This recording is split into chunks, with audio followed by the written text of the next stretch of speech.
Oh, wow. NXT just went off the air. And guess who's going on the air? It's Unpopular Review, the NXT review show. You guys, we're going to talk some NXT. Let's have a good time. It's the NXT. It's not just a review show, it's the review. It's like the after party thing, you know? And we're going to continue the world tour of the Bad Dolls. And we're going to see you guys after this super quick intro.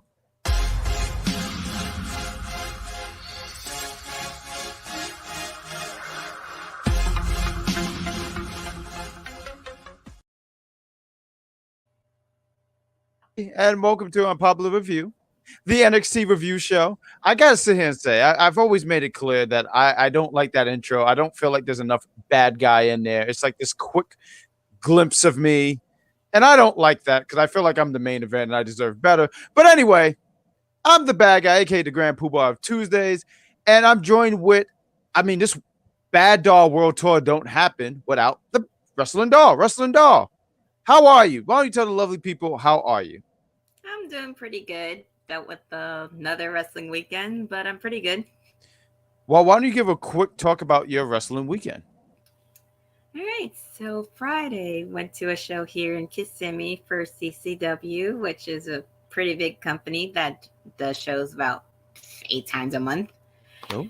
Throughout Central Florida. They go to Nashville sometimes too. They had one in California for WrestleMania weekend. Oh. And then they had another show in my lovely hometown of Hialeah, Florida. So I was down for that one too. All right. So you was making the tours out there then. All right. Okay. Check you out. Good stuff. Good stuff. So, I'm pretty sure because I know you have a YouTube channel. So I'm pretty sure that you have got some great clips, correct? I do. All right, and we can check you at there's a link to it, but why don't we, because we're just having an open conversation. What can they catch you? Well, as it says right there underneath my UPR name, you can catch me on YouTube as the unofficial camera woman. Right now we're at 807 subscribers last I checked. Woo! And let's get that number up more. Let's get that. You said 870? 807. 807. Let's get that to 900. Let's get that to 1,000. Let's increase that page, guys. And guys, we're here. We're going to talk NXT. Wrestling Doll, what did you think about NXT tonight? I was entertained by it for the most part. There were a couple segments there were 1 or 2 things in there that annoyed the hell out of me. But if it doesn't, then it's not a normal night of NXT. At least for me. Well, you can never expect a wrestling show to be perfect, right? There's going to be these things that you like, you dislike, but I can't wait to talk about NXT with you. Let me move these remotes off my table because I can see that falling, and that would be terrible. And we're going to try not to have what we had last week where my lights went out. I spoke to Alfred, but not even Alfred. I spoke to Bruce Wayne, and I said, I have a show to go through, and me being in the dark is just not good. We see you guys in the chat. We got George. Let's get into the chat because we got some of our originals here. We got George. He said, "What's up, everybody?" He always kicks it off. He says, "What's up, everybody?" He said, "I'm going to call it Roxanne versus Cora Jade in the finals for the NXT Women's Championship." We're going to talk about it, George, but that's not a bad call, nonetheless. Warman His Jack Pack Empire. If I can say real quick, right? This is not an AEW review show. You can catch them tomorrow right after Dynamite. How often do you watch Dynamite, Wrestling Doll? When I'm not working. Okay. Which, it's very hard to watch because I'm working nights on Wednesdays now for some reason. Are you familiar right now with Jay White and Ricky Stark? No, right. That's a feud. But his partner, Juice Robinson. You know what they're called, right? No. They are called Bullet Club Gold. So I was thinking maybe for us, the Bad Dolls, we could call it Bad Dolls Gold because that's what you do in wrestling now. It's like you could be Bullet Club or you could be Bullet Club Gold. So maybe we should just go Bad Dolls Gold. I was just thinking about increasing our name. Maybe we'll change the color and stuff like that. We got Jeffrey in the chat as well. He says, "Hey, what's up, Jack and Wrestling Doll? What is going on, Jeffrey?" We got good evening, lady. I had no idea. I am quite the lady. So thank you, Crazy Joe. I am a lovely lady. And we got George. Let's get into the chat real quick. And did you see Roxanne Perez segment where she had a portrait of her picture and another portrait of the brand Raw SmackDown NXT with the question mark? Yeah, we totally saw that. That was yes, that was noticeable. We got laughter because someone messed up, and we got George. It means she's probably moving up. And hi guys, happy birthday to my niece. Happy birthday to your niece. Hope she's having a fantastic birthday. And we got George who says Jeffrey do see it happening. She could be called up, but for me, if she's being called up, I see it being around that. SummerSlam is still in August, right? Because they moved it last year to July, so I'm confused. It was basically around the end of July, so basically close to August. I think they might do it around that time this year. And I was saying we only got a few more months till August. Right, which is the best month, by the way. I'm just going to throw it out there. But I sit here and say, if she is being called up, we're in May. I would see her around that time being called up. And I could be totally wrong, but I always look at one of those big 4 pay-per-views where, we might have a call-up or a surprise call-up or something like that. So let's open up. Well, let's talk about NXT. Let's open up. We had Cora Jade against Fallon Henley. Or how I've been mocked, I said Fallon Henley, and I've never been forgiven for that. But they have a match. They open up this tonight's show. They have this is the first match, one of the matches for the quarterfinals. And this match went as much as what I expected. I'm sorry, I words and trying to get all my words together, but it was what I expected. I expected Cora Jade to get the win. But I really paid attention to Fallon Henley because I wanted to see how she would do in this kind of match and this kind of pressure. I think Cora Jade is someone who is so established. She kind of got everything going for her. She can talk. She's pretty good in the ring. Fallon Henley, she's did more segments, managing roles, and tag teaming. So what can she do as a single competitor? And I thought she did very well. I thought she held her own. Cora, she had a promo before the match. She said a bunch of stuff. She was obviously she was healing it up. She mentioned she's the savior of the NXT women's division, that she's going to climb up and be the new champion and save the division, almost sounding like the schism sort of. We'll talk about the schism later too. But yes, all of that stuff. And she even mentioned something about her side plates are already on the belt, which is an arrogant thing to be saying. But Cora is just very confident in this match. Once again, this is Fallon's first single match in a while. There's a back and forth between them. Cora, she's working the leg. The left leg. Yeah. Oh, good job. You knew the exact leg. I just said leg. You said left leg. Okay. She's working the left leg. It was the same thing that happened when she was a main event against Dana Brooke. Same leg and everything too. So what you're saying is Cora just she is very against the left leg. Like if you probably saw that match, watched it back to try to get some ring psychology in to work something to our advantage to take the win from Fallon Henley. What I think here is Cora sat here and said, you're not going to have anything left of that leg. That is my humor for tonight, folks. I don't think I can top that. We know there's more coming. Absolutely. That's fair. But, yeah, she's working the left leg a lot. Fallon is trying to make a comeback. There's a spot where she had a Shining Wizard, which I appreciate because I really like the Shining Wizard as a move. I really like that. So when I saw it, I was like, oh, that's so cool. I know. Tegan Knox. Thank you. She have the shiniest wizard. And I know that the girl with the shiniest wizard. The girl with the shiniest wizard. But it's actually the name of a move because I've been playing 2K a lot and I'm going to show a clip from my last because I felt like when I showed you guys Braun dominating me, I just can't go out that way. But I have a clip and I'm going to save it for later. But she hits a Shining Wizard, but she can't follow up with the pin because her leg hurts. Cora rolls out the ring because she's a ring wizard. And when Henley tries to throw her back into the ring. Cora works the leg, hits a DDT, and pins a 1-2-3. I mean, this match really went how I expected to go. Wrestling Doll, what are your thoughts? And we'll get into the chat right after Wrestling Doll's comments. I mean, it went the same way that I thought it was going to. I knew Cora was going to get the win, just like the same way I knew that the person who won in the main event tonight was going to win, because I have a feeling that they're going to push that storyline again for Battleground. Ooh. But the match was fine, but of the two, I preferred the main event match over this one. Not that this one was bad, it's just the other one I felt was a little bit more exciting. That there was some history between the two versus this one, which is just a little bit more randomish, sort of. I do sit here and say I thought that Kiana James was going to interfere, and she didn't. So I guess they're moving away from that story, which is fine because the story of that woman is independent, can do everything by her damn self. She don't need nobody no more, so she's not going to interfere with anybody now. I roll my eyes at Kiana James. On bringing everybody else down. I roll my eyes at Kiana James. Good thing Shay's not here. She'd be outnumbered.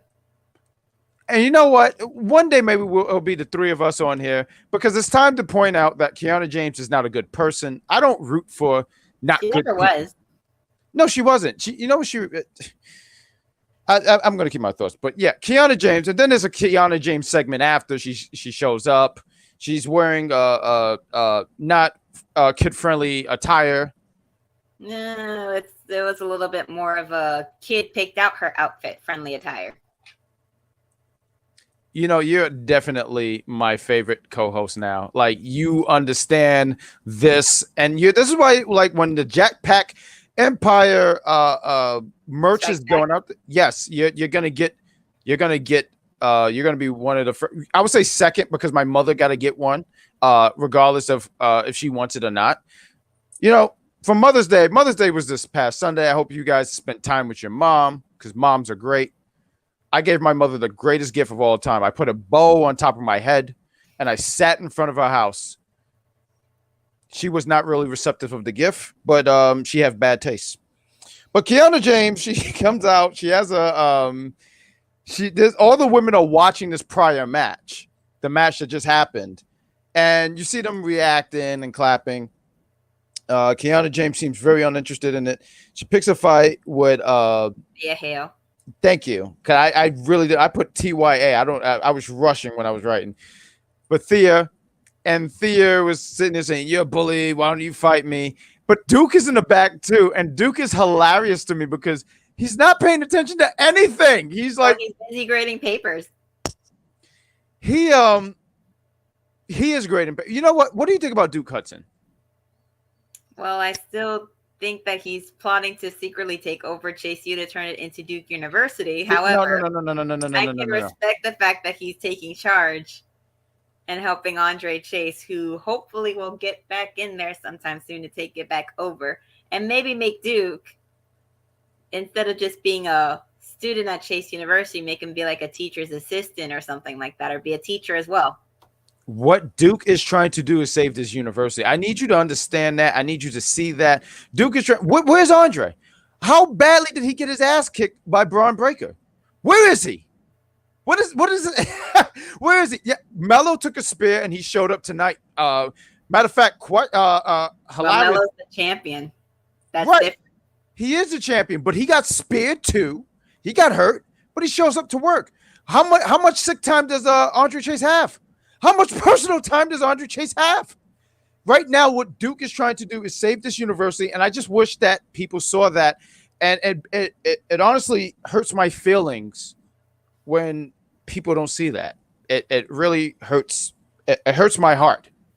And I eat a lot of pizza, and I think pizza is doing a lot more damage to my heart than what I'm hearing here. But let's talk about the Dyad.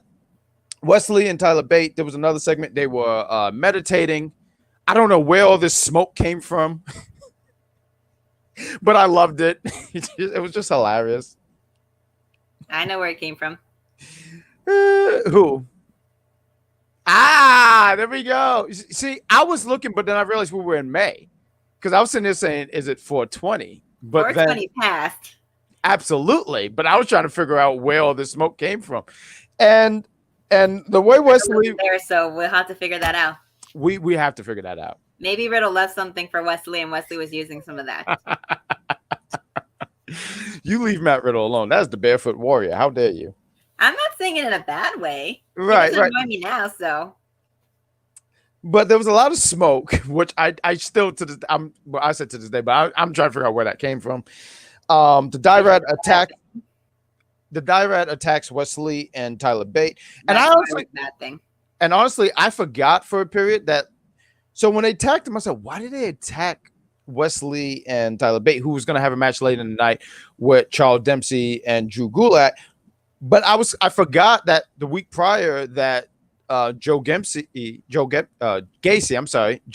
I fused two people. I apologize, folks. But Joe Gacy interfered in that match, so he wants a shot at the North American Championship. So it slipped my mind because it just seemed random, and then I was like, oh, right, there was this thing.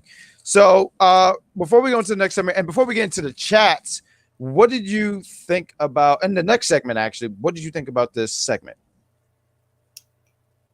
That I was annoyed as hell that they attacked, but I'm like, it's the schism. They don't care about anything but them damn selves. They don't even trust each other, I feel like. So they're going to do whatever the hell they want to try to move themselves up. Even though we all know that the Dyad ain't going to be the next NXT champions. No. And when we talk about the Dyad match, it's going to be an interesting conversation. Let's get into the chats real quick. We got Charmaine. She says, hello, Barbara and Ron. Yes, my actual name is Ron.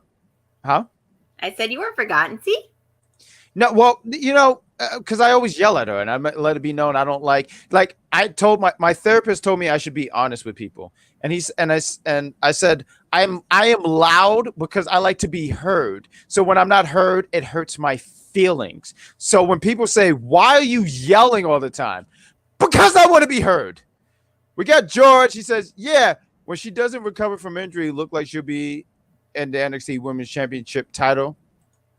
We got Independent. Do you know what that means, man? LOL.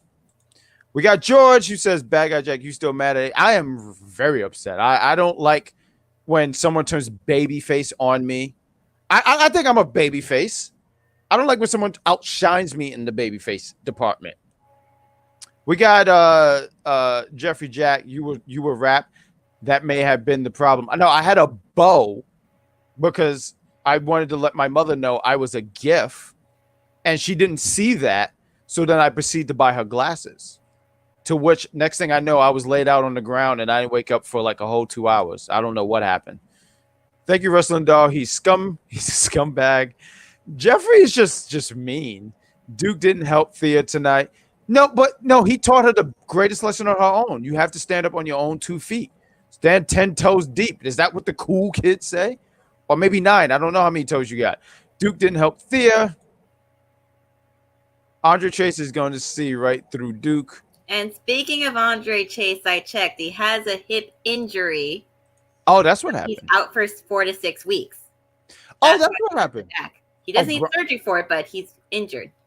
Okay, no, I didn't even know that. I'm glad that you broke that piece down because I had no idea about that. No, I had to check just in case. Good job on it, because it just felt random. I know he had that match with Braun, and I'm saying, what? Weeks back. Huh? Like a few weeks back. Right, and I'm sitting there saying, I'm sorry, I had hiccups, but I'm sitting there saying, where is he? What happened? But that explains a lot. We had Trick and Mello. They drive into the arena. They drive in. Matter of fact, when they first drove into the NXT parking lot, I said, "Oh no!" But as I was Trick and Mello, I said, "Ah, nah, these guys are good." And I don't know what they did. I guess they brushed by Charles Dempsey and Drew Gulak. They got in their face. They said something. I couldn't catch what they had said, but they said something to their face, like "You gain." Oh, now I remember. Said you gain your match tonight, and then they went to the ring. Like you gonna fight after all. And they sure did. I mean, real quick to just run through the segment. Charles Dempsey and Drew Gulak felt very disrespected. Mello and Williams. Yes, I'm sorry. I was trying to look for this picture because the crowd was on fire. I got a shout out to Twitter. I'm brand new to Twitter. I've been on Twitter for just a year. I haven't run into the dark spots of Twitter, but you run into the funny things like this. Look at this. They really compared Charles Dempsey to Willy Wonka. thank you. I don't know why I was The blanking original on. Willy Wonka. Well, you can't. You have to use the original Willy Wonka. You cannot use Jack. 2005 or whatever year that came out. Yeah, it was 2005. You can't really use that version. I think you have to use the original Willy Wonka. You cannot use. I was going to say Jack Sparrow. I don't know why I'm blanking on his name. But they were making, the crowd was really calling him that. Trick joined in on the fun and sitting there and say, let me tell you something, Willy Wonka. And we got that match later in the night. I just want to put all these segments together with Dyad real quick.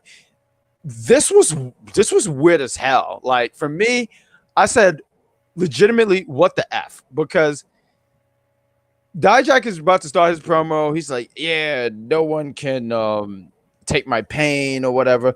And then you see Dragunov, and he's like, what are you doing here? And then it shows us Dragunov. Dragunov is like, I can eat pain, I can take pain, all this stuff. And the next segment you see, all I know is he's sweaty and his mouth is taped. And I was ready to be like, I don't know if I can do this review because I don't know what the hell I just saw here, guys. Like, you saw what looks like to be Dyad taking a break from beating the crap out of Dragunov with whatever the hell he had in his hand. And Dragunov telling him, keep going, I can take it. You ain't going to break me. Even though Dyad says, I can break any man. And he means that breaking them, destroying them to the point where they are nothing but a shriveling shell of a man. Like you see in those movies with those hostages that refuse to back down. I don't know what the hell I was watching. I was really baffled. And then there was another segment later on. I feel like I need to come to New York with you one of these days and watch NXT with you and explain stuff as we're watching it so you can understand better. That's going to be great. It's not cold. I'm going to say that now when it's not cold because if it's freezing, I ain't going because I'm going to be complaining. I don't blame you. Listen, you should not come up when it's cold. You shouldn't be up here. I tell people all the time, like, people complain, like, the weather's been a lot better, and they're like, they complain, oh, it's 80 degrees. I'm sorry, do you like snow? You weirdo. Why don't you go home, watch Frozen, drink your hot tea, and shut the hell up? I see a lot of stuff going on in the chat, and I want to get really animated right now because I'm really disgusted at H-Man. H-Man, I'm a free agent now, George. H-Man, don't do that. Come home to the Jackpack Empire. Come on, come back to us. Come back to us, absolutely. You are the Randy Orton to my Triple H. I need you. You are the diamond in the rough. Don't leave me, because I will start singing, and I will make this whole stream uncomfortable. Do not leave me, because a lot of people have left me. One of them being a squirrel I befriend. I named him John, and he just left. And I was very upset, and I said, that's nuts! Why are you getting me animated so early? You know what? This is a great time for a commercial. We're going to talk some more NXT. You guys, listen. You guys rock. You guys are awesome. You're watching Unpopular View. Give us a like, love, and share. If you're on Twitter, reshare us. If you're on YouTube, give us a thumbs up. Hell, if you even give us a thumb down, let's talk wrestling. Let's do all that stuff because we want to entertain you. That's the reason why we want you guys here. And there's a whole bunch of other streaming stuff, Twitch as well. But you know what? I'm going to share this clip because I felt like you guys need to see this because previously I showed Braun Breaker dominating me. And I think that's gross. I know you guys are not a fan of this. Matter of fact, can I read an email to you? Someone sent this to me. Let me see if I can find this clip real quick. Is this? No. Did I upload it? This is bad. Did I upload this? I did upload it. Can I read you an email that someone wrote me? Yes.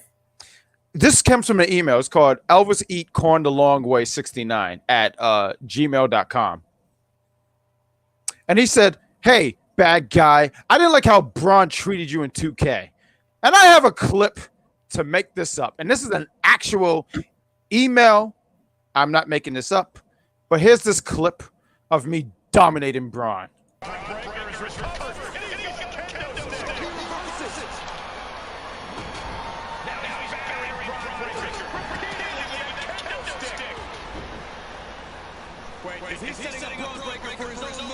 Yeah! Yeah!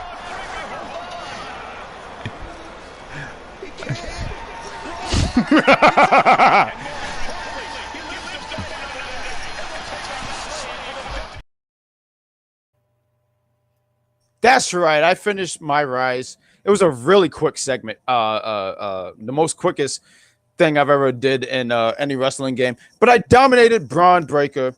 I hit him with his own finisher. I've actually renamed the move. I call it the bad recliner.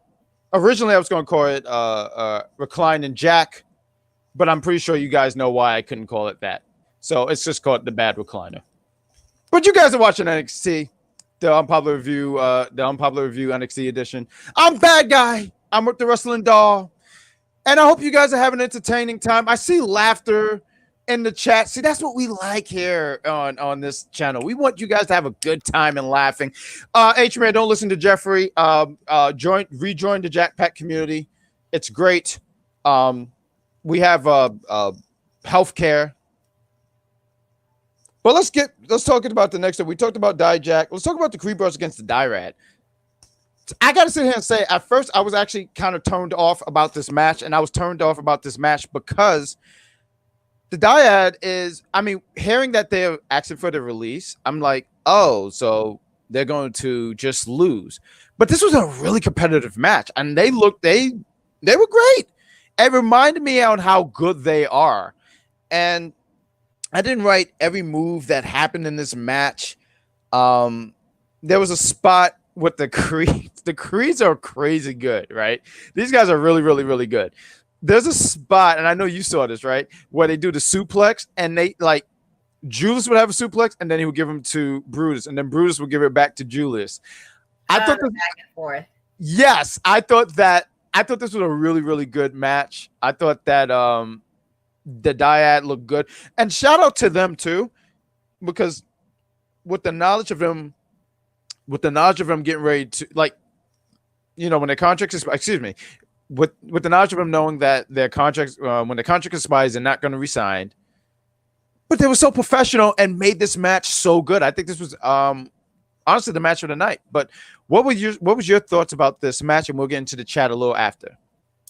I did really enjoy this match. Now, since, like I've said before, God knows how many times by now, I was at the very first taping of NXT 2.0.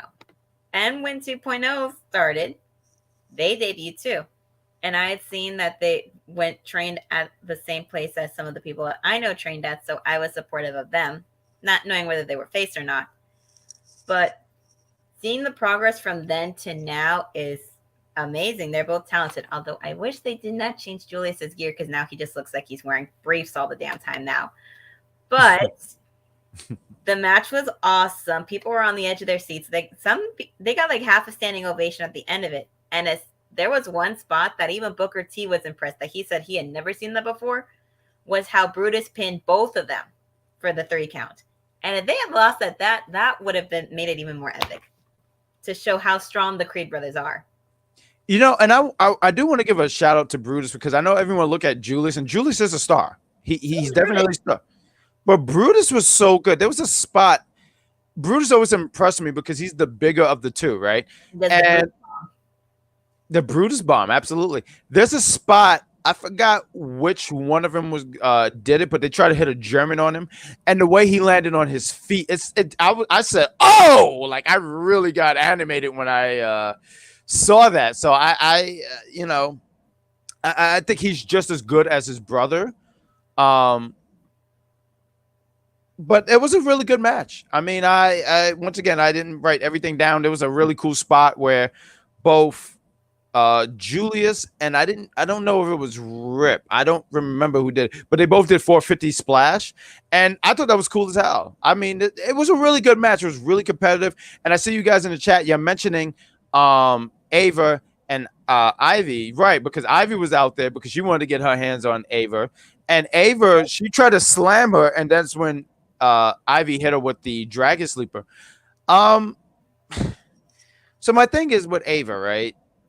I don't know how many matches she's ever had. I know there was that one match at Stand and Deliver, which did a good job to protect her because you had, it was a tag match. It was a 8-person tag match. I don't know if she's ready for singles competition, and I would be interested in hearing you guys if you guys think that. But it was a really good match, and this was fun. This was definitely fun, and shout out to both teams because they, excuse me, did a really great job. It definitely brought the house down. That's for sure. Oh no, they definitely did. They brought it down. We got let's get into some of these chat. I see that the bad recliner is getting over. Yes, I am glad. We're going to make that a shirt. Bad recliner. Maybe the bad Jack recline. The bad Jack recline. You're on to something there. We might have some merch here. Good job, Russell and Daw. This match was really good. It got crazy as it progressed. Absolutely. It definitely did. George always judges me. Someone tell the Rock that his daughter got caught twice in 2 weeks. I would tell him, but I'm not really on bad terms with him because he's going to do that. I'm sorry. Can I have a rant moment real quick? Why is there another Fast and the Furious movie? Why isn't there another Fast and the Furious movie? We had 9. We don't need number 10. You know what makes me mad? Look, so I know everyone just thinks I'm despite the lead guy dying. Huh? The fact that they kept this going despite one of the lead actors passing away, unfortunately. So this is what makes me mad, right? I forget what Fast and the Furious this is because there's so many. So like, you know how people keep up with numbers of Jordans? Oh, this is 10, right? There is one Fast and the Furious where the garage is collapsing and Dom Toretto with the heart attack to survive. What are you talking about? Fast and the Furious. He survives it. I think they went into space eventually. I have stopped watching Fast and the Furious. And then The Rock, right? I will never. I don't want to do anything with Dom Toretto. I mean, not Dom Toretto. I don't want to do anything with Vin Diesel. Yeah. And he is in the after credit. And then they sit here and say, in this Fast movie, they're going to make this 3 parts. Leave me alone, Fast and the Furious, because what you're doing right now, say with me, everybody in the chat, guess what's going up through the roof? My blood pressure. That is what happened. Mine too. My blood pressure went through the roof. Matter of fact, you know what, guys?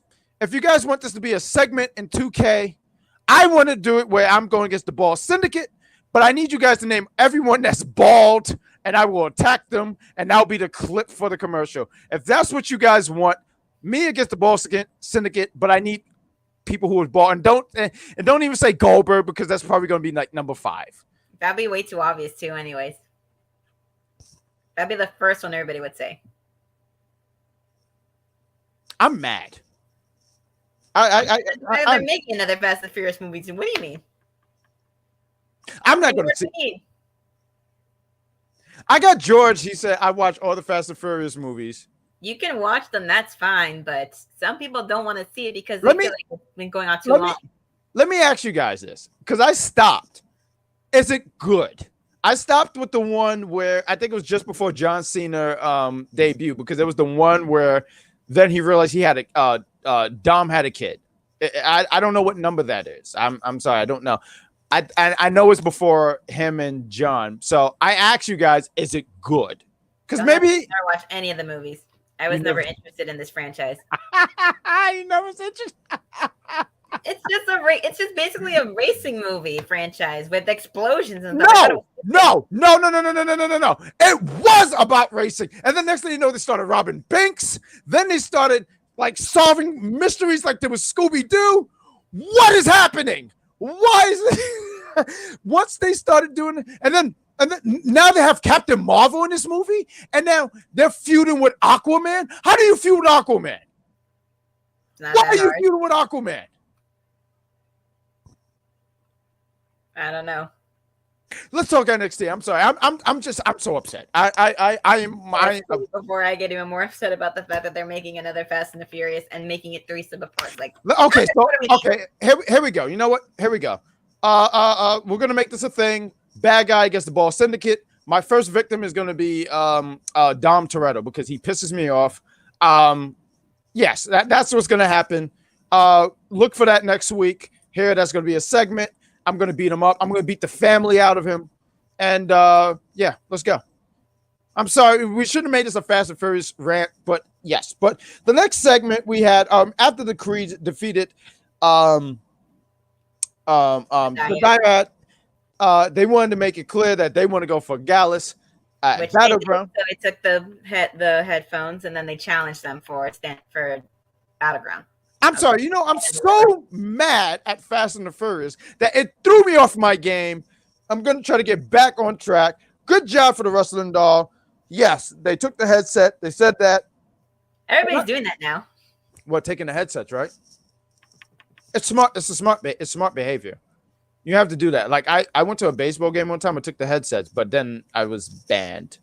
So I can't go to anywhere. I can't go to Atlanta anytime soon. So if you guys wanted me in Atlanta, I can't go there. I'm banned.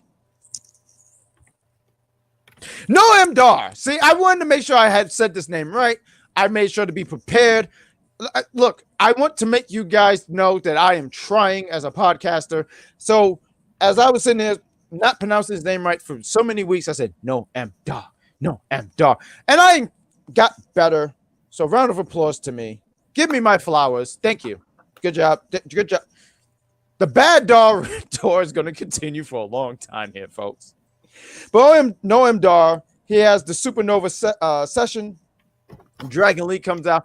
I thought this was great. This was actually pretty hilarious because when Noam Dar comes out, and he pulls out the Spanish for Beginners book, I was like, and he says he paid $20 for that shit. No Spanish book like that is going to cost $20. Okay, maybe 10. That's going to be 5 for sale on a good day. I thought that was funny. I just found it funnier when Nathan Frazier came out and basically exposed him for being a fake, for not wanting to defend his Heritage Cup. So now he has to defend his Heritage Cup. He does. At Battleground. He does, but he's going to have a match against Frazier next week. I thought this was great stuff. I mean, and I thought it was also great too because it gave a chance to get people who are not familiar with Dragon Lee, because like someone like me, I'm not familiar with Dragon Lee, and when he was saying stuff about you know, he's a second generation luchador, and mentioned he's a champion in 3 continents. I was like, oh, I didn't know any of that. I've heard of him, but I wasn't familiar with his work. So I thought that was really cool. So you had an idea of who this guy is. And like you mentioned, Nathan comes out. He mentions the Heritage Cup, how it could be defended, because Noam Dar had no desire to defend that championship. I'm sorry, that trophy.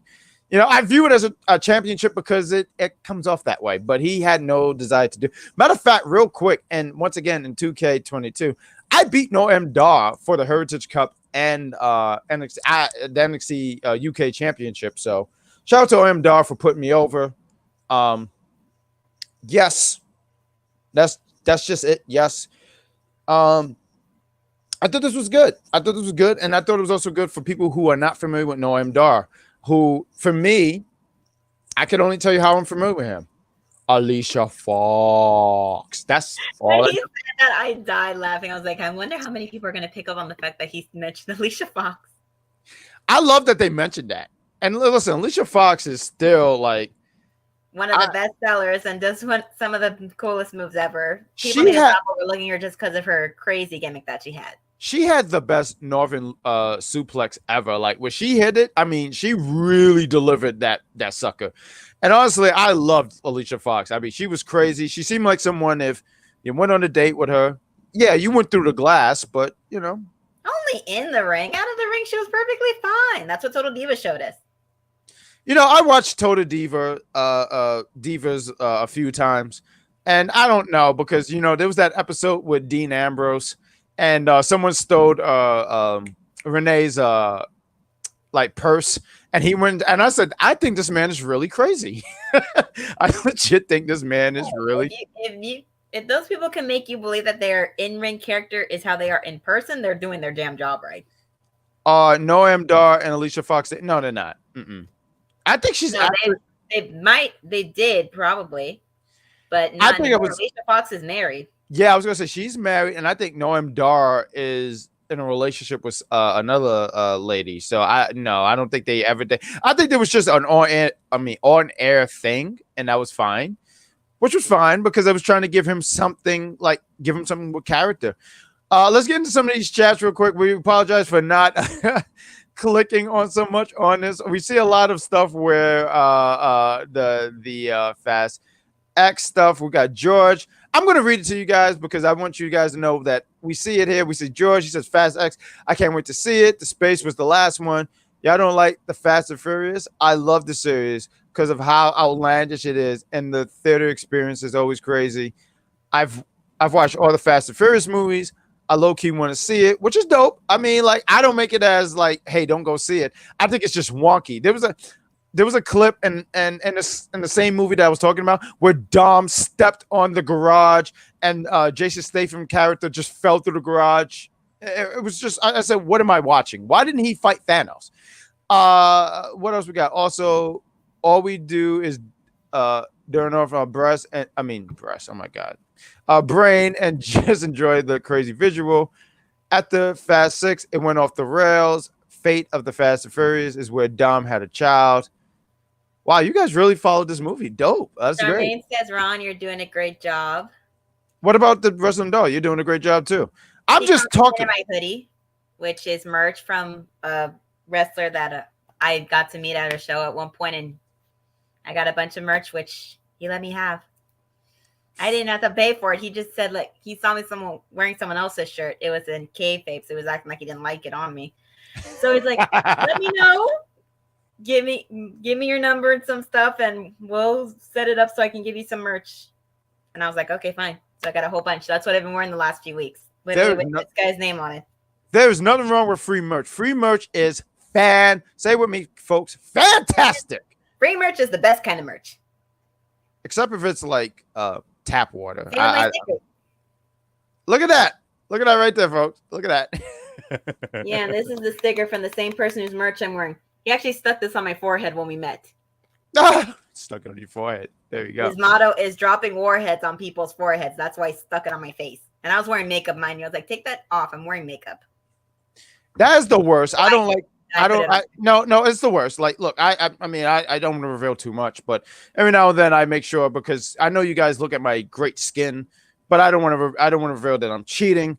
But every now and then I'm like, you're messing up my mascara, and that's terrible. You don't want to mess up someone's mascara. That sucks. We got Jeffrey. He mentioned, he's dating Aaliyah. I hope I'm saying the name right, but it looks like. Yes. Noam Dar is dating. It's the NXT UK wrestler. Oh, okay. I knew he was dating only because I saw that. I saw it on his Instagram, but I didn't know who she was. We got Bad Guy Jack is lucky that Goldberg wasn't holding NXT. And if he did that, you wouldn't see me again here on Unpopular Review. I would go into a cave because, I saw someone on Twitter, right? I know you guys want to hear me in my wrestling promo voice. That's what you want, right? That's what you guys want. And they said, name something that, like a wrestling match that turned you off, right? And I had to go with Goldberg beating The Fiend because I don't want to curse, guys. But what the hell was that about? Why did he beat The Fiend? I know you don't know wrestling, dog, but you know what? H-Man, this babyface turn that you have done, it's awful. Me and you are going to go in the ring, and it's going to be sad because the Jackpack community is big. Can I answer that question too? I want to answer that because I have something that I want to say for that, like things that you see in wrestling shows that piss you off. I'm always mad. So when there's the matches of the big guy versus the little guy, with the little guy being more agile and stuff like that. Around the beginning of the match, why do they always go for the crossbody if the big guy's not even tired yet? That pisses me off because then the big guy catches him and then throws him on the ground. It's like, it's the same thing. It's so predictable. I'm tired of seeing that. I can understand that. No, but I do get that. But I think they do that in a match just to display on how strong this guy is. Because, I get how strong somebody is without the little guy always going for the crossbar in the damn beginning. I know somebody who does that all the time. I'm like, and I literally said in the last video I filmed, I was like, if I have to see this one more time, let's say go for the crossbody. I kid you not. I kid you not. So, like, and I know I keep mentioning 2K because I really like the game. It's such a fun game. I had a match recently against Jason Voorhees, and I went for the crossbody, and Jason Voorhees said, I could stab you.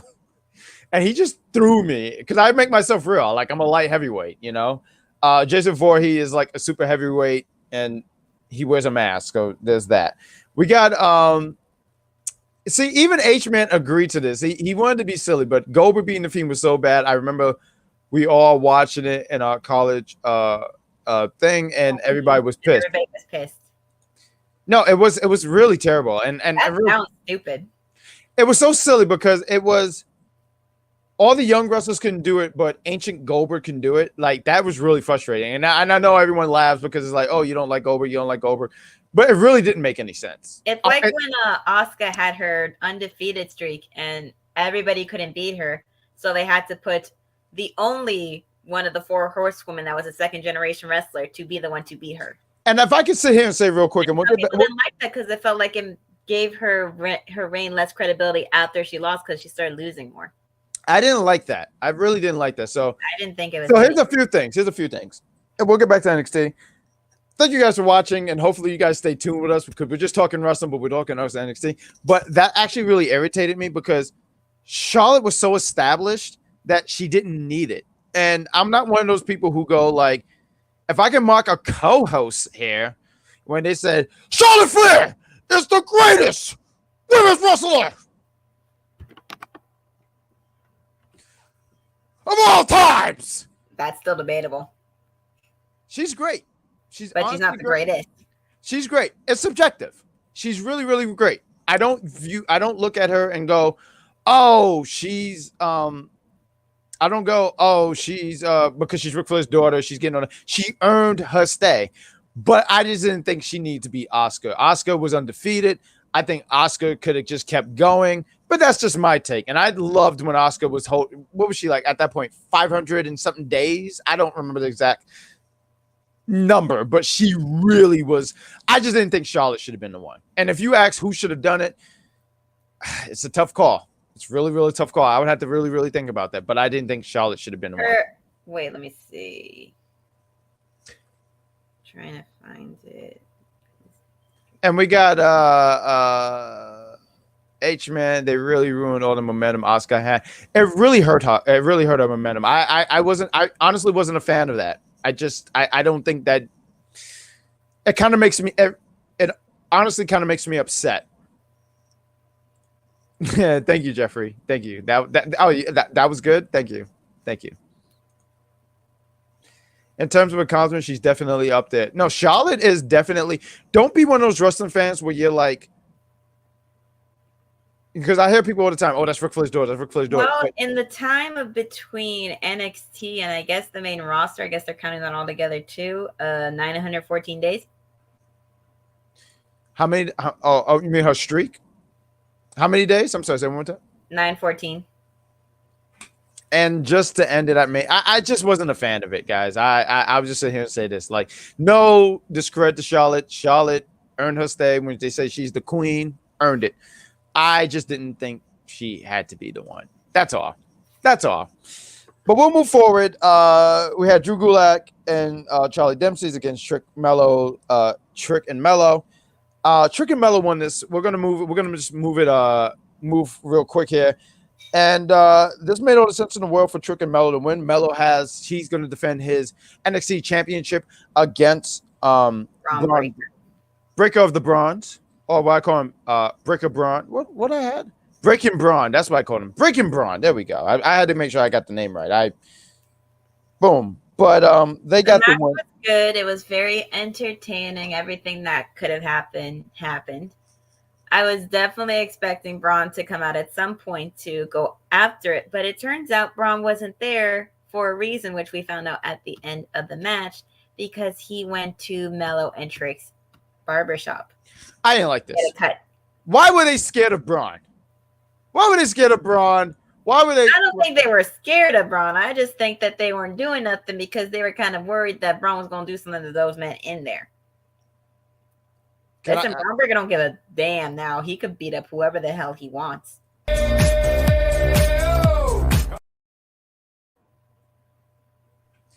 Listen, Pitbull break. I just found that part stupid.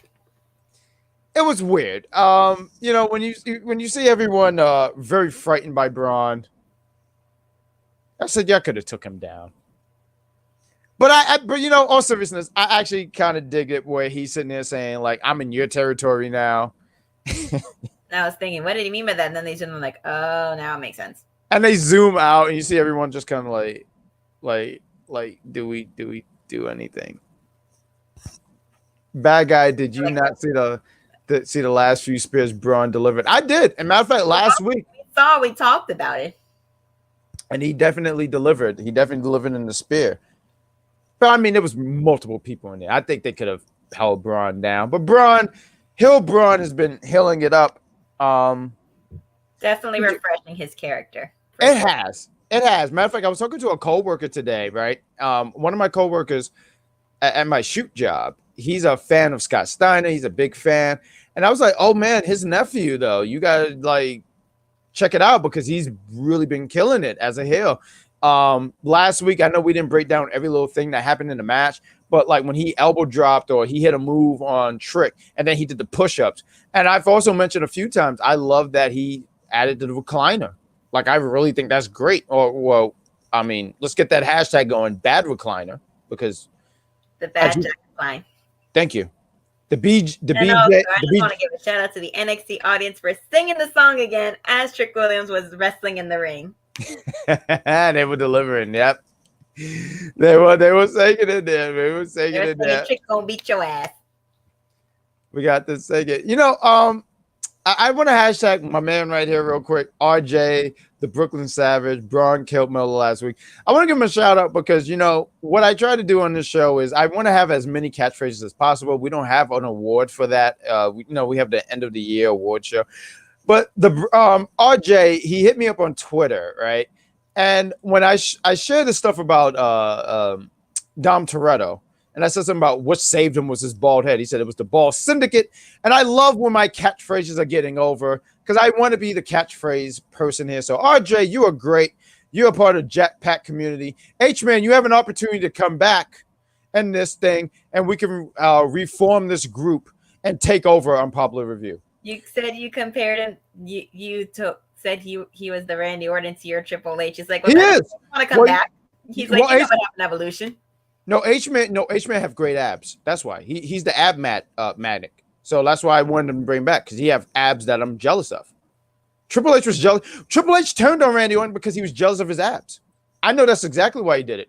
And also, too, Triple H at that point was like in his late 30s, mid-30s, and Randy Orton was in his early 20s. And he got so fed up because he didn't turn on Batista until Batista beat him to the punch, actually.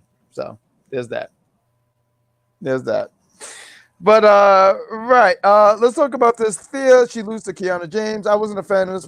Kiana James, she breaks people's hearts.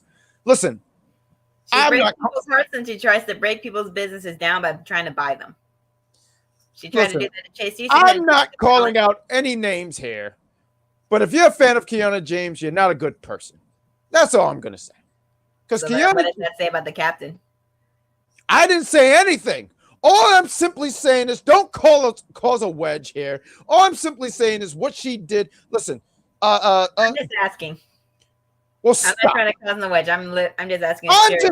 Let me get to my point here. What Jensen was in love with this woman. He was willing to.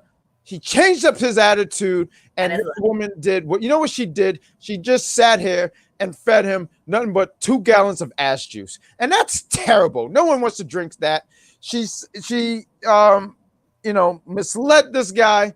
This guy was willing to be something to her, and she said, "I never loved you." So I'm not a fan of that because I believe in love. I know this because I never watched an episode of Dawson's Creek. That sucks. But I watched Disney, and I believe in that. She didn't. She didn't watch Disney, and that sucks. Take the floor. And see, George is getting it. Look at George. Look at George right here. Right here. I know you can't see me pointing. He says Kiana James is not trustworthy. She's not. He never was. She's awful. She's not a decent little snake that slithered her way into the group. Mm-hmm. Like, you're getting it. What I said with her gear last week when they gave her the green snake print, it was very fitting. They made her look. They really show what Potter House she was part of. You know, H-Man pointed out Jensen got over the breakup quick. Yeah, because he drinks. When you drink, you can overcome anything quickly. And if you have good friends that you can talk to. I'm sorry. Who's his good friends? Well, no, Briggs is a really good guy. Briggs is the kind of guy that I would want as a good big brother. Briggs is basically his brother. And they fought it out, and then they show that like guys can beat each other up like maybe once or twice and then make up. I'm not gonna lie, I don't know what kind of friendship this is because I never fought my friends. I never sat here and said like, "Hey man, we need to," because I'm a pretty guy, so I don't like fighting because the idea of you bruising my face, it bothers me. So hearing him say, "Hey, let's fight it out," I don't know what's going on here. Sometimes, like one of my wrestler friends who is a very violent person in terms of character, her thing is violence is the answer. So for that, it was to just get all that out of their system and then be cool. That's all it was. You know what I do to get stuff out of my system? I take a nap. By people? No, I take a nap. Naps are great. I can't take a nap.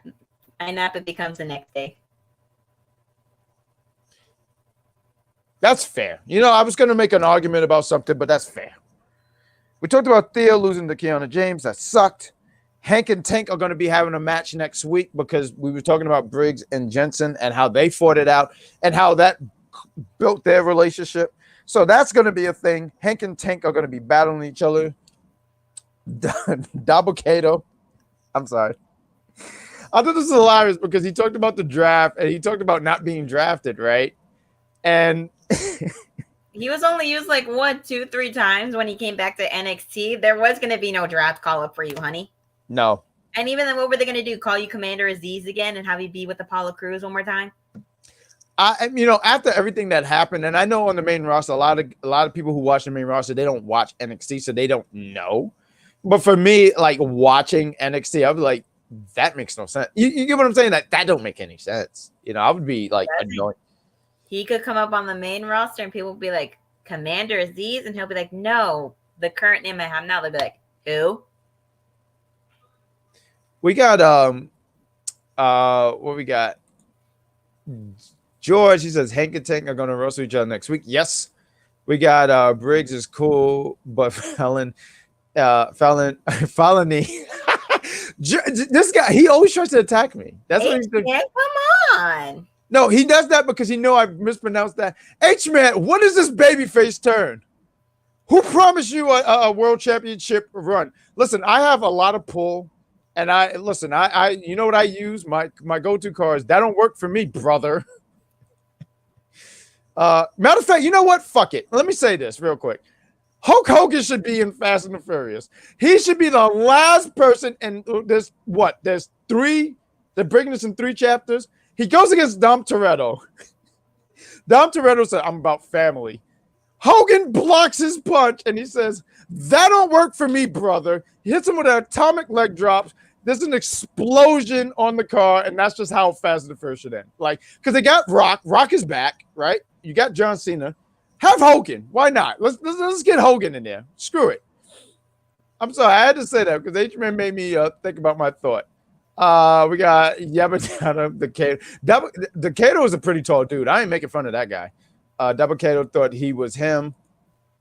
We got Double Kato is so optimistic. I've never seen someone spin not drafted like he did.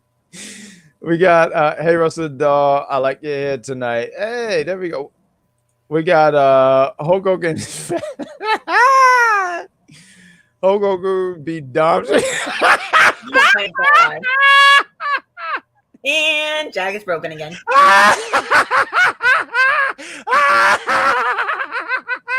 And now here's the part where I look up what happened at NXT. Woo! I want that so badly now. And if he doesn't get that, he's gonna be sad. I would actually pay. I would pay money just to see that so much. Hogan says, I'm I'm not your brother. I'm your father, brother. And that'll work for me, brother. Not turning up for me, brother. And then he leg drops him because Hogan never puts anyone over. Let's keep moving on. I'm sorry, Wesley. But So we had Malik, Eldris, and Eddie, and they're watching, and also Axiom. They're watching the video that just played. Axiom, he's up for the challenge, so it looked like that's going to be the next thing that happens. So that's the part where we go to Axiom's funeral because with the turtleneck. With the turtleneck, because you got to make sure he has the turtleneck. Let's move real quick because I know we carried on, and we want to say thank you guys for staying up with us. It's an hour, it's late, and you guys are just still with us. We're rocking, and we hoping that you are having a good time. I see you guys laughing. Oh yeah, like when I go. My next cosplay, I might be the Joker. I don't know. I think I have a Joker laugh. But let's go on to the next thing. We have Wesley. He does a promo because earlier in the night, him and Tyler was attacked. Thank you. They were attacked, and he calls out Joe Gacy. Joe Gacy eventually comes out, but he's like on that balcony. Yeah, that's by the audience stand. With the glasses. He has those creepy glasses that like if you watch one of them Netflix criminal foul things, he has those kind of those crime documentaries. Thank you. And he talks about, you know what I feel like? Sorry to cut you off. I feel that's like a more civilian version of the mask. So if he's not wearing the mask, he can put that on. So it kind of feels like that still. Oh, that's an interesting take. You're talking about the mask that him and his group wears, right? Like that. Yeah, the yellow smiley face mask. Like if they were in the Purge.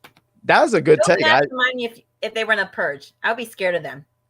I'd be hiding it from them if they were. I would do awful, and I've seen maybe I don't know how many Purge movies that they had, maybe but maybe like 3 or 4. I don't know. I watched the first one only because I was outvoted by my friends to watch it, and I hated it. You should hit your friend with a betrayal. You know what my finisher move is? I went with 3 friends, and they picked it, and I hit them with a betrayal fist, and we took a picture. That's great. But they did the segment. Wesley's calling out Joe Gacy. Joe Gacy's calling Tyler Bates someone that's not your friend, that he wants that title match, that title shot too. Even though Wesley's like, if you wanted it, you could have asked. And then Tyler comes out and he's saying like, yeah, he's right. I did kind of lie to you. I did want the title shot too. And Wesley's like, well, if you wanted it, you could have just asked me, brother. Hogan is somewhere in this thing. You said it wrong. For that belt. We're going to have a triple threat. And I think that's going to be great, actually. I think that's going to be great. Wesley has been doing such a great job. Cheap plug because me and Cap, we do the Big Pop Theory podcast, and I was mentioning how Wesley has been doing such a great, like he's such a fighting champion. I was mentioning that could we talk AEW, how Orange Cassidy has been doing a great job being I forget the actual championship. It kind of slipped my head at the moment, but I compared those two together, and Wesley being in a match with Joe Gacy and Tyler. I would have preferred more of him and Tyler Bate 1-on-1, but I feel like this match is still going to be very well. I feel it's also mainly to get it out of the way so that way they both had their title match, so Wesley can maybe focus on someone else instead while Joe Gacy secretly hunts him down to keep getting another opportunity. Jeffrey, he mentioned that. You see how fast he got. Yeah, no, because they showed I think like twice before he left, because it seemed kind of weird that they had the camera on him and they put the ice on his elbow, and then you see him sitting there. It was his elbow that got hurt real bad, not like his legs or something. So if it was like his leg that they were putting it on and he walked out fast, then it would have looked weird. That would have looked weird, but they did show that, so that was a good eye on Jeffrey. I wouldn't mind. And we got an H-Man. I'm interested in this. Are you a fan of Joe Gacy? Like, are you? I don't see him winning. That's not a person I see. Need the schism taking over and being weird and creepy. Plus, their gimmick is not intimidating anymore. So if he wins the belt, it's not going to be like, oh, this almighty powerful faction has the NXT champion, NXT North American champion. We're going to be terrified of him. No, it's not scary. No, that faction it's not creepy anymore. Nobody buys it anymore, so there's no point. And I remember us asking last week too, because I remember for a period of time they were so predominantly featured on NXT, and now they just don't like how you mentioned, that was a good eye. How they don't even feel like a threat. They're just, ooh, we're It's like the spooky. Judgment Day before Finn Balor came in, and they made it more powerful. It's like the opposite effect on Don't that. say no, no, no, no, no, no, no. Don't say no, no, no, no. Because Listen, even with it's a fair point. When it was just Edge, Rhea, and Damian Priest before Dominic came in, and before Finn Balor came in and took over, let me say they were something. always losing. Except in pay-per-views, they were always losing. What do you want to talk about? I can tell you what I want to talk about. I'm just saying that before they didn't seem so much of a threat. Now they're one of the biggest threats. With the you know what I used to say? They seem like the biggest threat, and now they just went down. So with Judgment Day, and I've even said this to Shay. Shout out to her. There was a period where they felt like I said they're street level thugs. And they were the street level thugs Daredevil fought before he went to fight Kingpin, because Kingpin is the final boss. But lately, the booking has been so great to them, because even with Finn, I was sitting there saying, "What the hell is going on here?" Because it was ridiculous. It really was ridiculous. I think the week that Rey Mysterio celebrated his 20-year anniversary with WWE, Rey Mysterio pinned Finn, and then he pinned him later that week at SummerSlam. And I said, "What is happening here?" You know, but the schism, yeah, they're not threatening. I totally agree that they're not threatening. We got Judgment Day is going to split up, not anytime soon. You don't split up. Factions that are going to split up soon. It's going to be Damage Control. It ain't going to be Judgment Day. It's going to be Damage Control. Damage Control and Bloodline. And Bloodline, you can see the cracks. It's happening. The Bloodline, and listen. They've been dominant for too long. The act's getting old. They only win because they always help each other at the damn time. I'm getting sick of it. I don't care what y'all say. I shared that reel on my Instagram about all y'all for a reason. Let me talk to you. So I had do their own thing. I had a coworker who came at me and he said, like, "Oh yeah, I started watching wrestling because I was like, oh, Rhea Ripley, she's kind of like China," and she was like, "Oh, I didn't really watch." She is the new China. And he was like, they'll have her go for the Intercontinental title. Because it's such a different time, I don't think they will ever do that again. That would be an interesting if Rhea Ripley hitting the riptide on Gunther. That would be I don't know. I would be like, whoa. But I had a coworker and he was like, I didn't watch wrestling until like after China passed. So when I was mentioning Roman, he really got mad. He was like, Roman cheats all the time. I said, he doesn't cheat all the time, because there's been people he has, say it with me, folks, dominated. I'm sorry. Let me sit here and say this. When he fought Finn Balor, did he not dominate Finn Balor? Yeah, until the ropes mysteriously broke because Finn was about to beat his ass. No, his ass was safe. I don't mean to be that. I don't mean to be that ass. I don't mean to be the ass safety guard, but his ass was safe. I know it. And Roman dominated Finn. Look, I hate to report this stuff to you guys, but I feel like you guys want to hear me say someone got dominated. And look, Roman has dominated. If Roman held the title for another year, real quick, there's this thing on Twitter, and they said, "Hey, if Roman's not winning the tag team championship, the undisputed tag team championship at Night of Champion, what's that, like 2 weeks from now, right?" Yes. But if he was to win it, I would be on Twitter just to see the destruction, because I don't even think Joe Biden and all his sleepiness could save the United States on that kind of behavior, because people would be upset. I would love it, because you know what? I love chaos. If you ask me, what is my favorite cereal? It's called Chaos Cheerios. It doesn't even have the B on it. It's the B, but he's headless because it's so much chaos. But let's finish this. Let's just get through it. Let's talk about the main event. Yes. Carry on. Jane, who I basically realized I look like after I straightened my hair, versus Roxanne Perez. All I'm missing is the hat. But this was my favorite women's match of the night. So watching JC go at it. Now, when it came to Toxic Attraction, because I saw H-Man said that Toxic Attraction was one of the best storytelling women's factions in the past 10 years. Debatable, but he said hot take. I know why he said hot take. Anyways, people overlook JC Jane's in-ring work because her mic skills basically overtake that, and wasn't the greatest in ring, but her in-ring work has definitely gotten a lot better. I mean, enough to be picked by Shawn Michaels and the coaches to be in this tournament in the first place. Otherwise, they could have picked someone else. But they picked it for the storytelling because she has history with Roxanne. She has history with Gigi Dolan that's in there. And JC really held her own, like they said. And I'm baffled that I missed this myself. Roxanne's the only one that in that tournament that's actually held the belt.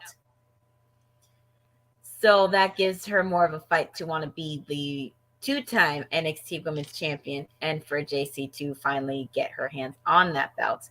All I have to say is when JC came out, I was like, what the hell kind of jungle freak circus am I looking at with her damn jacket? Because what the was she wearing?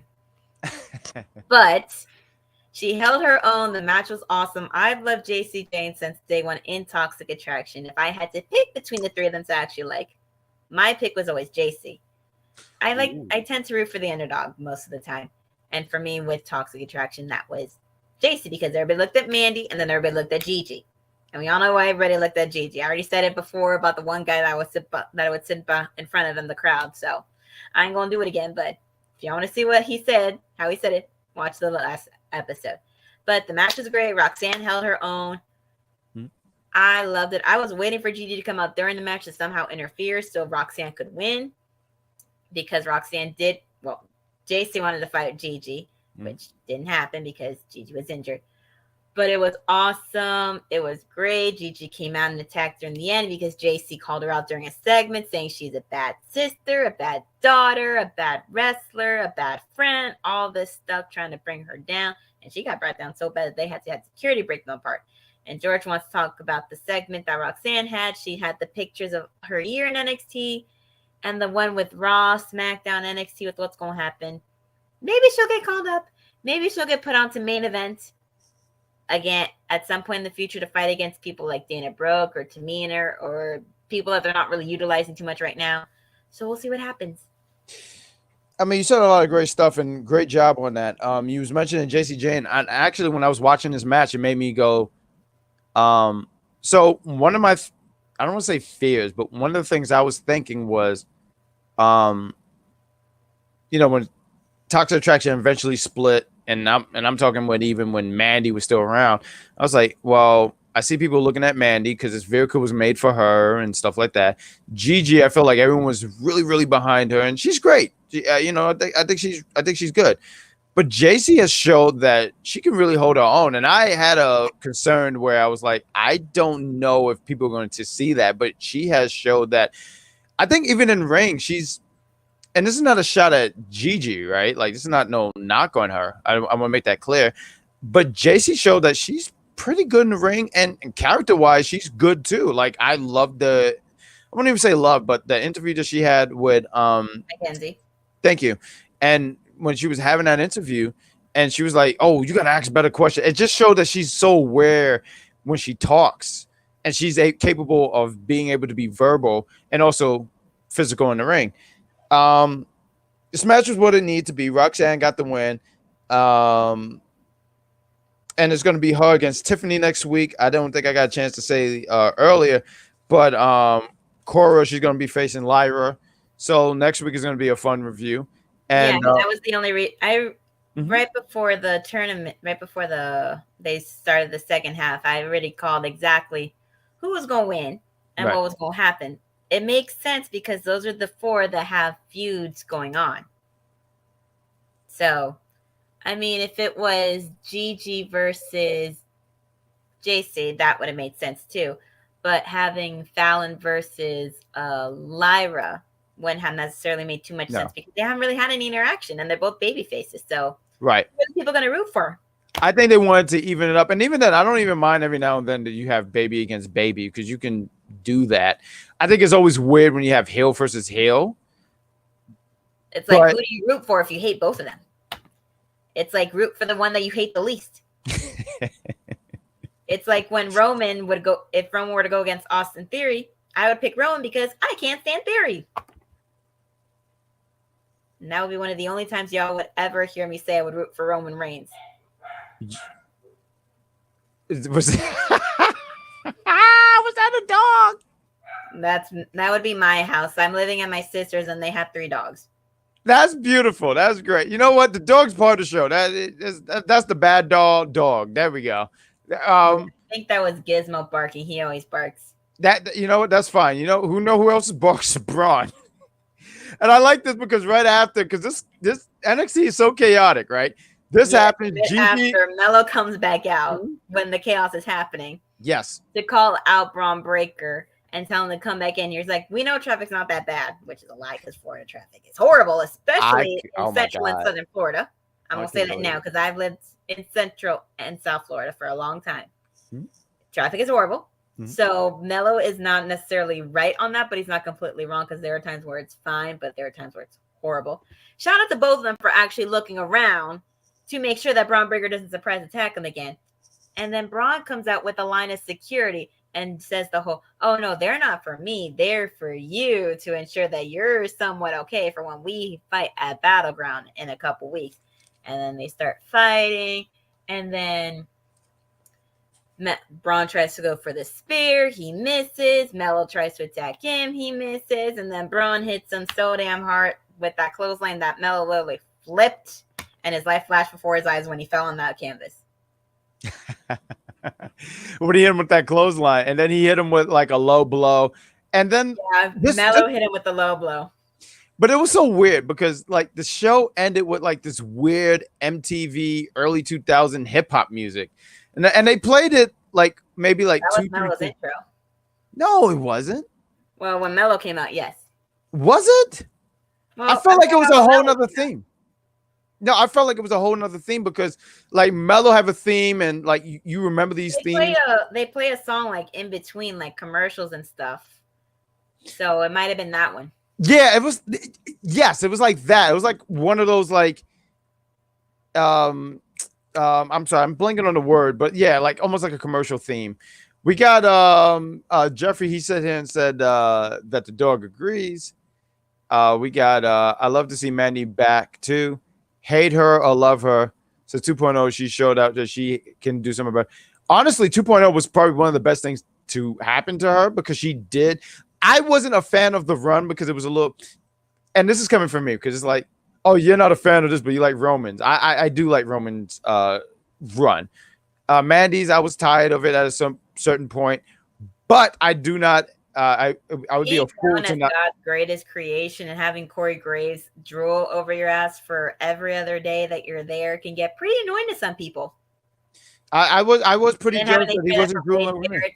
Every week while she was there was annoying as hell too. So but she's fine doing what she's doing now. She's making bank taking she pictures. No, she's doing great for herself. I mean, she's not. Let's put it this way: she's not hungry. Braun explosive strength is scary. Hungry, yeah, absolutely. Go ahead. No, I was saying she ain't hungry, and I said neither is her man. Hey, she's engaged. They're both working. They make the money to feed themselves.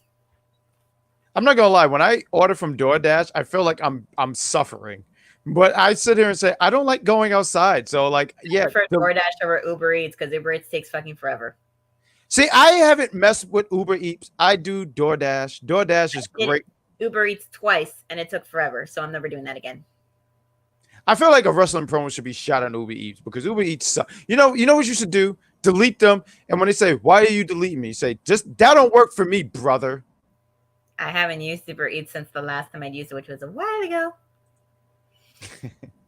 Yes, that's a weird theme. See, okay, it's a weird theme. It played after that. See, exactly. Like there was this weird theme, and I played it like 2 or 3 times, and I thought it was just me because it wasn't like no one's theme. It was just like this. I mean, I can always watch it back. I can always watch it back on Hulu and try to figure it out. Yes. Oh, Mandy Rose is eating fine. Yeah, Mandy Rose is fine. She's great. Now, I saw something about Booker T saying he would like for her to come back. I didn't read that interview, but I'm pretty sure they would like for her to come back. I mean, I wasn't doing that anymore. Then yeah, they'll probably tell like you can come back. Listen, I tell people this, and I'll end it with this. You know, people leave and they come back, right? And I would use these 3 individuals where they left and they came back. Bret Hart, he got screwed in 1997, came back in 2010. Ultimate Warrior, and I'm pretty sure you guys know the documentary DVD because that was petty. They made a whole documentary on how he was crappy. He came back in 2014. Bruno Sammartino, he had a fallout and he was inducted in 2013. My point in saying those three individuals, meaning there's an opportunity for people to come back. I believe if Macho Man was still alive, he would have came back. Personally, I think McIntyre got fired and he came back. Who's that? Drew McIntyre. He got fired. He got fired and he came back. It took some years, but he came back. My point is, people get let go, and there's always an opportunity for people to come back. I use those three because they were like serious heat where you didn't know if Brett would ever come back, and same with Ultimate Warrior, and same with Bruno. And I didn't grow up watching Bruno, but I know enough about him, stuff with him. But yeah, anybody can still come back. They all like they said, they all come back. Even with right now, Mercedes Moné, she's killing it right now, and same thing with Trinity, she's killing it right now. There's an opportunity for these gals to come back at some point. Not right now, but eventually. Who knows? I want to answer this thing H-Man is asking. He says recently he's been seeing pictures of NXT PC recruits cutting promos during commercial breaks. Whatever they're doing behind the scenes, behind the curtains, we don't know because we can't see that stuff. So that might be normal. So that way they can like practice like working on promos for when they do debut and like level up and then get to be in 2.0. So that's probably normal. And there you go. And you know what, guys? I think that's a great way. I don't see Mandy coming back because I don't see Mandy really coming back because she's because she's so pretty. She just doesn't come back. I disagree with you. Fine with making the money with all the pictures and stuff that she's been doing.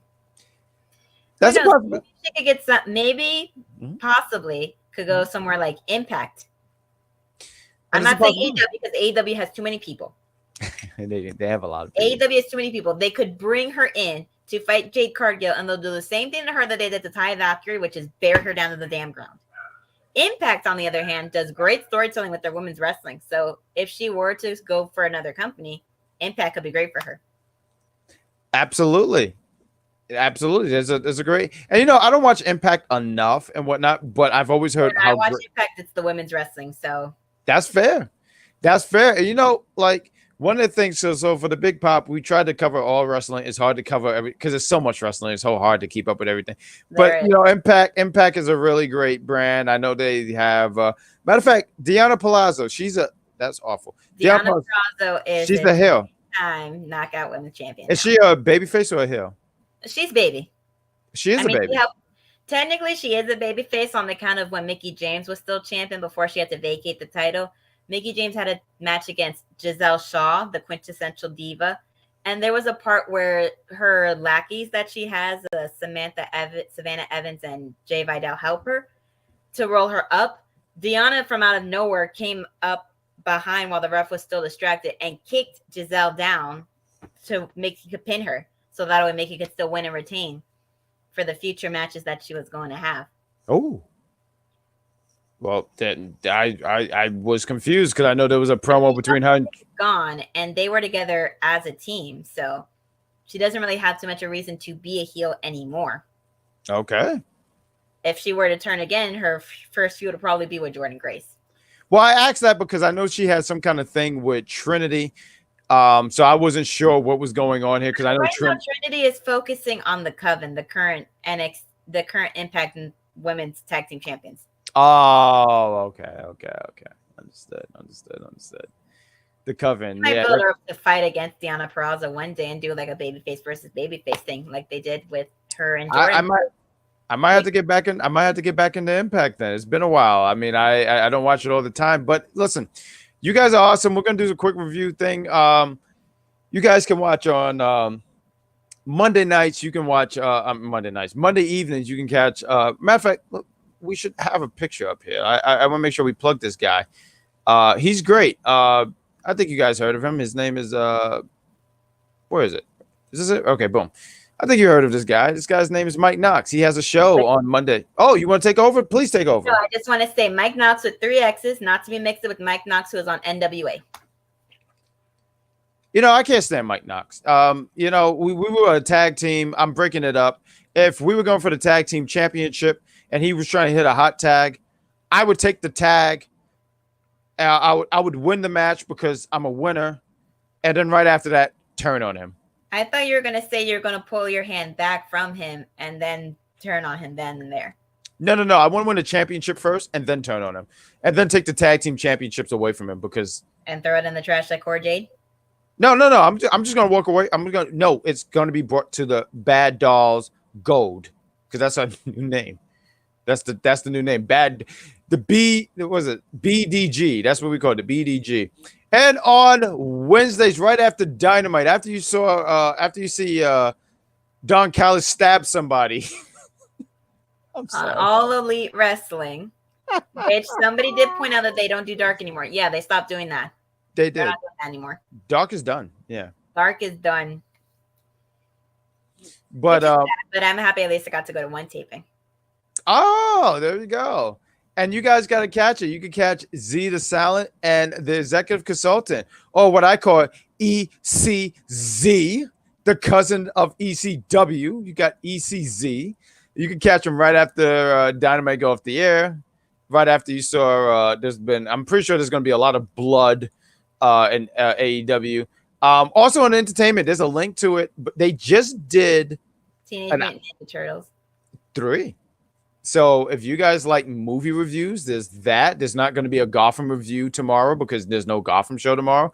But continue to follow us on all social media platforms. And please plug your channel once again, Wrestling Doll, to the people. Well, like I said in the beginning, and like it says right here under my UPR name, you can go on my YouTube channel, The Unofficial Camera Woman, to watch whenever I go to wrestling shows in Central Florida and occasionally maybe South Florida now. And who knows, maybe whenever I do anything else besides filming, I'll put it up on the channel. We're at 807 subscribers now, going strong. I'm trying to hit that 1,000. Let's get that page growing. And also a shout out to the UPR channel because we're at 970 some ourselves, and we're getting close to that 1,000. Let's get that growing. And also, I have an audio podcast. It's me and the captain. We talk all wrestling during the week. We talk about sometime news. We give our review on Monday Night Raw. Not so much NXT too much.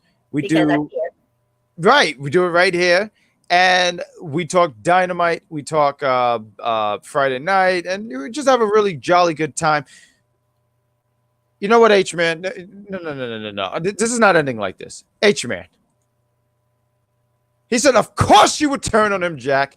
I know that very well. H-Man, you spat in my face. I tried to welcome you back to the Jack Pack community.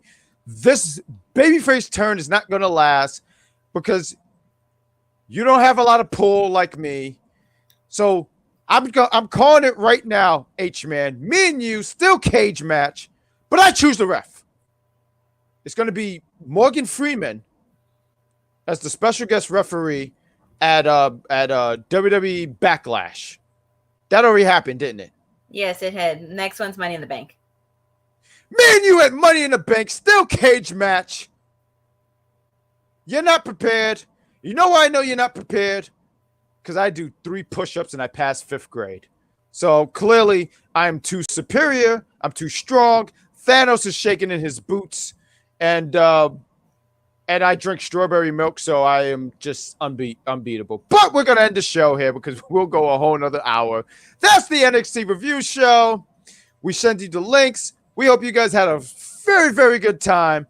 This was the Bad Doll World Tour. You guys were great in the chat. You guys are freaking awesome. We're going to say goodbye, Wrestling Doll. Hold on. Wait. I got to find the outro. There's the outro. Wave bye to the lovely people. Lovely people, have a good night. This didn't click. That is messed up.